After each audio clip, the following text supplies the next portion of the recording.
Pozdrav svima i dobrodošli na moj kanal. Dok sam razmišljala o tome šta da snimim, gledala sam malo svoj kanal i shvatila da imam samo jedan video vezan za Naruto.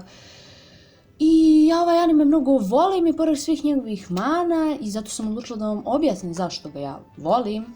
Moram da kažem da je ovo samo moje mišljenje, tako da ako se ne slažete sa nečim što ću reći, potpuno je ok, jer su ovo razlozi zašto ja volim Naruto, a ne zašto je Naruto najbolji ovo ono.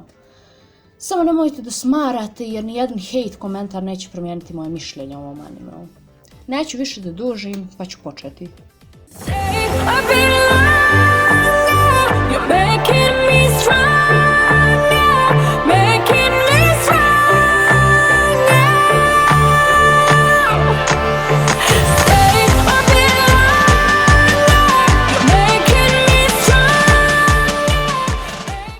Naruto je zajedno sa Dragon Ballom najpopularniji anime na Balkanu. Prikazivao se na Ultri u tom nekom njenom zlatnom dobu, pa je tako i postao popularan kod nas.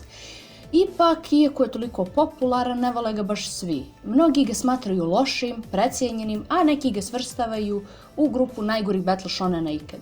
Već sam rekla da ovaj anime volim, a sad ću vam reći i zašto. Prije svega, to je jedan od prvih animea koje sam pogledala, jer se, kao što sam već rekla, prikazivao na Ultri.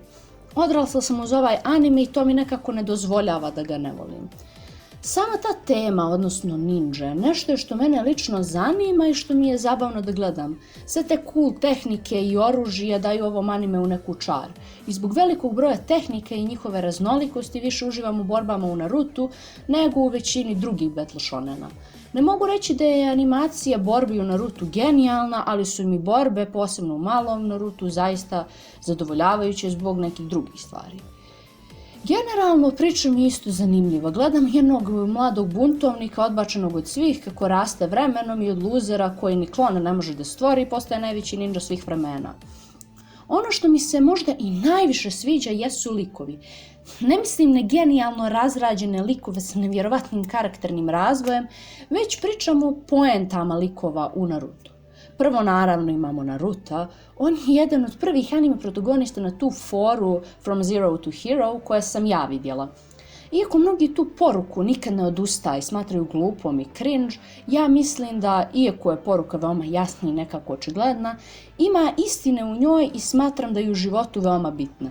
Možda ću sad ja da zvučim malo cringe, ali meni je ovo na neki način i pomoglo. Svjesna sam da je to samo kineski crtan i da ne treba shvatati previše ozbiljno, ali tako jednostavna poruka iz kineskog crtaća može pozitivno uticati na malo dijete koje nema neki konkretan talenat, a želi nešto veliko. Naruto nije jedini lik koji nam daje bitnu životnu lekciju, imamo i tu i Rock Lee. Lik je svoj nedostatak pretvorio u prednost, nešto što bi svaka osoba trebala da uradi. Čak i Sakura ima neku poentu. Od plačljive nesretnice koja je vokabular ograničen na Sasuke-kun i Naruto debilčino, ona postaje jedan od najjačih kunoičija na svijetu i najbolji medicinski ninja. Pokazala je da svako ima svrhu u životu. Mislim da ne moram puno pričati o likovima kao što su Itachi i Kakashi. Ako mene pitate, najbolje napisani likovi u Narutu. Itachijev primjer pokazao nam je da nije sve onako kako se čini i da kako bi nekoga spasili, moramo da se odreknemo svoje sreće i uradimo nešto što ne želimo. O Itachi ima puno da se kaže, pa ću sad da završim sa njim. Što se tiče Kakashija, najprostije rečeno, on je lik koji je zadržao osmijeh na licu i nastavio sa životom i nakon svega što je proživio. Onda imamo Sasukea, meni ne baš tako dragog lika, ali on ima neku poentu. Kroz njegov primjer vidimo koliko je osveta pogrešna. Posle toga Sasuke nije dobio ništa, već je izgubio nekog neprocjenjivog. Ima još likova sa poentom, na primjer Nagato, Jiraiya, Guy, Gaara, pa i Zabuza i Kisame. Ali mislim da kapirate šta želim da kažem. Iako nijesu genijalni likovi u Narutu, daju nam neke bitne životne lekcije i najviše mi smeta to što se ove lekcije zanemaruju jer ih neki samoprozvani stručnjaci nazivaju glupim. Pored svega navedenog imamo i te tužne scene koje me zaista nijesu ostavile ravnodušnom. To nijesu bile samo smrti, već i neke druge situacije. Mene je jako teško natjerati na suze, a Naruto je jedan od animea koji je bio najbliže tome da me natjera da plačem. Na kraju ostale su te manje bitne stvari koje doprinose toj mojoj ljubavi prema ovom naslovu. To su soundtrackovi koji mi se jako sviđaju. Baš poboljšavaju neke scene, bilo da se radi o tužnoj smrti ili nekom fajtu. Tu je i taj dizajn likova koji mi se baš sviđa, posebno mi se sviđa Kakashijev dizajn, nekako je baš cool i misteriozan, mada ima još likova koji mi se zbog dizajna posebno sviđaju, na primjer Zabuza i Kisame, oni su mi baš onako top. Da se razumijemo, ja ne kažem da je Naruto masterpiece, ima on svojih mana, na primjer od animea koji prati napredak glavnog lika Naruto postaje potraga za Sasukeom.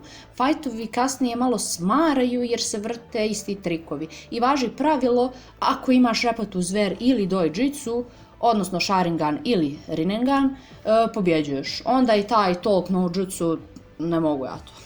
Ima još mana, ali ovdje ću stati.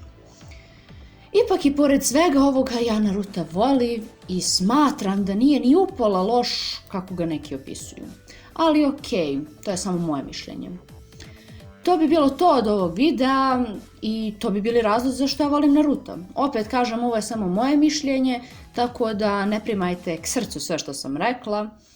Ako ste uživali, podržite ovaj video i do sljedećeg, pozdrav!